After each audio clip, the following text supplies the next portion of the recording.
Fenomena konten video pendek, terutama drama berseri yang dipotong menjadi cuplikan berdurasi 1 hingga 2 menit, telah menjadi epidemi digital di media sosial. Dari TikTok, Instagram, Facebook hingga YouTube Shorts, format konten ini memiliki daya pikat yang luar biasa. Namun, di antara semua genre, drama Cina muncul sebagai bintang yang paling adiktif. Pertanyaannya, mengapa?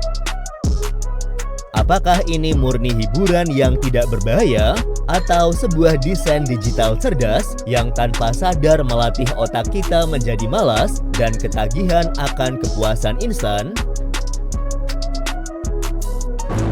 Di video kali ini kita akan membahas jebakan drama Cina dari sudut pandang psikologi dan neuroscience.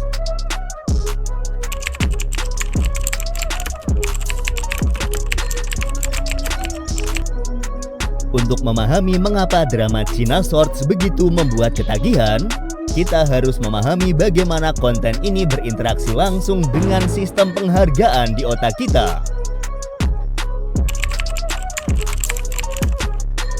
Setiap otak manusia memiliki sistem penghargaan yang diatur oleh neurotransmitter dopamin. Dopamin dilepaskan sebagai hadiah saat kita melakukan sesuatu yang menyenangkan, mulai dari makan makanan lezat, memenangkan hadiah, melakukan hobi, olahraga, hingga menyelesaikan suatu tugas. Drama berseri tradisional dalam bentuk film atau serial TV panjang mengharuskan kita menghabiskan waktu 1 hingga 2 jam sebelum mendapatkan kepuasan naratif atau dopamin. Sementara itu, drama Shorts memberikan dosis dopamin yang sama, bahkan lebih pekat tiap 60 detik. Biasanya, akhir setiap short yang selalu menggantung atau teknik cliffhanger berfungsi sebagai pemicu untuk melepaskan dopamin, menjanjikan kepuasan yang tertunda, sehingga mendorong kita untuk terus menekan tombol next episode. Secara psikologis, format pendek ini sangat luar biasa karena memanfaatkan Zeigarnik Effect, yaitu kecenderungan psikologis manusia untuk mengingat tugas atau pekerjaan yang belum selesai dibandingkan pekerjaan yang sudah selesai. Karena setiap menit shorts adalah cerita yang sengaja tidak tuntas, sehingga otak kita secara alami terpicu untuk menyelesaikan siklus cerita tersebut. Kita belum bisa tenang sebelum mengetahui kelanjutannya. Algoritma memanfaatkan kecenderungan alami ini untuk membuat kita terjebak dalam lingkaran scroll tanpa akhir.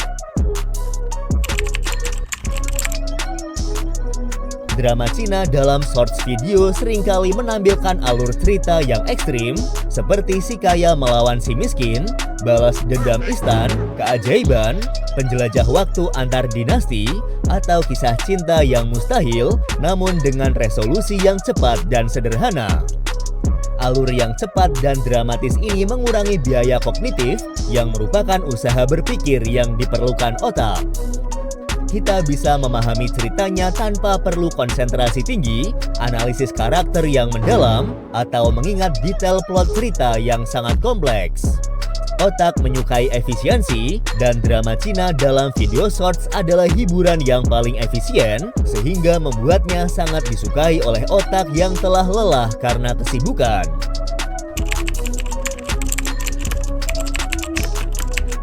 Jika drama Cina ini memberikan kesenangan, di mana batas antara hiburan yang sehat dan kecanduan yang merusak, perbedaan utamanya terletak pada dampak setelah konsumsi drama Cina.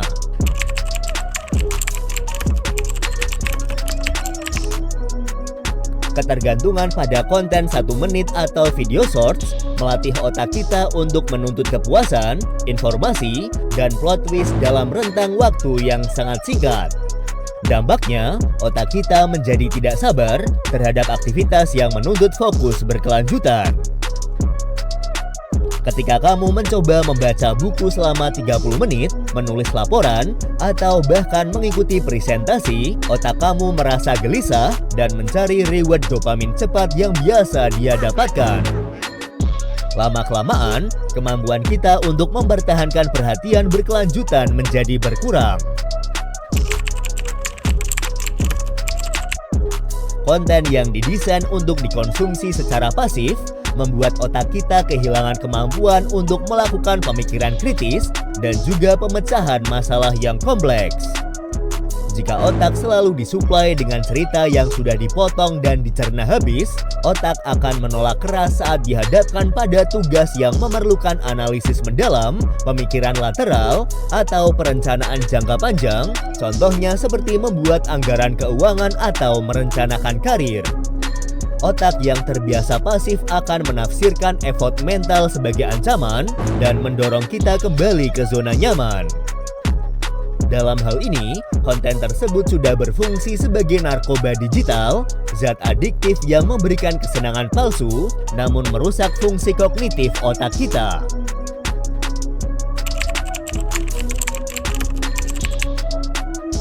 Tanda paling jelas bahwa kamu telah melewati batas dari hiburan menuju kecanduan adalah perasaan yang muncul setelah kamu berhenti menonton. Jika kamu merasa segar, termotivasi, dan siap kembali bekerja, hal tersebut adalah hiburan yang sangat sehat. Namun, jika kamu justru merasa bersalah, lebih lelah, menyesal karena membuang waktu, dan kesulitan untuk memulai pekerjaan penting, maka drama Cina telah merampas waktu dan energi mental kamu. Menghentikan kebiasaan ini tidak cukup hanya dengan kemauan keras, melainkan harus melibatkan strategi yang dirancang untuk melawan mekanisme dopamin di otak kita.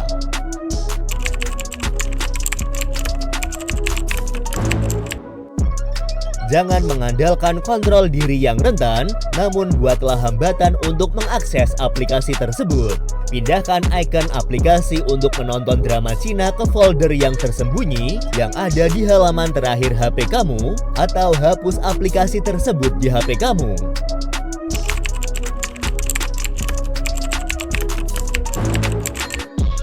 Lawan keinginan scrolling dengan konsumsi konten yang lebih bernutrisi.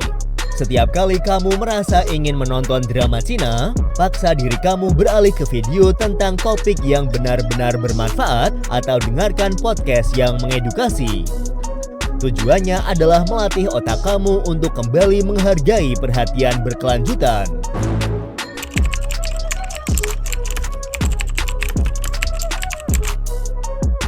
Jika kamu tidak bisa menghindarinya sama sekali, maka tontonlah drama Cina dengan secara sadar.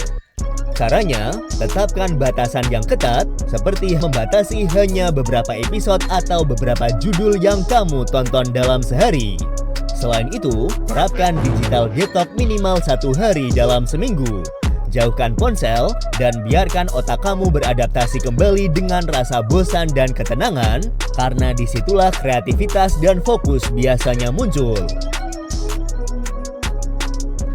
Drama Cina dan konten pendek lainnya adalah mahakarya rekayasa dalam psikologis. Mereka bukan musuh, melainkan alat yang harus kita kuasai.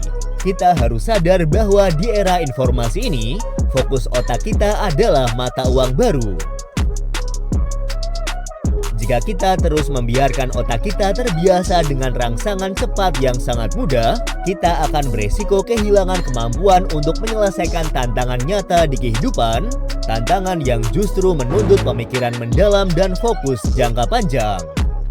Apakah kamu juga salah satu korban dari drama Cina? Judul drama Cina apa yang paling favorit menurut kalian? Jangan lupa like video ini, subscribe channel Arus Ilmu, tekan tombol lonceng. Terima kasih sudah menonton, sampai jumpa di video selanjutnya.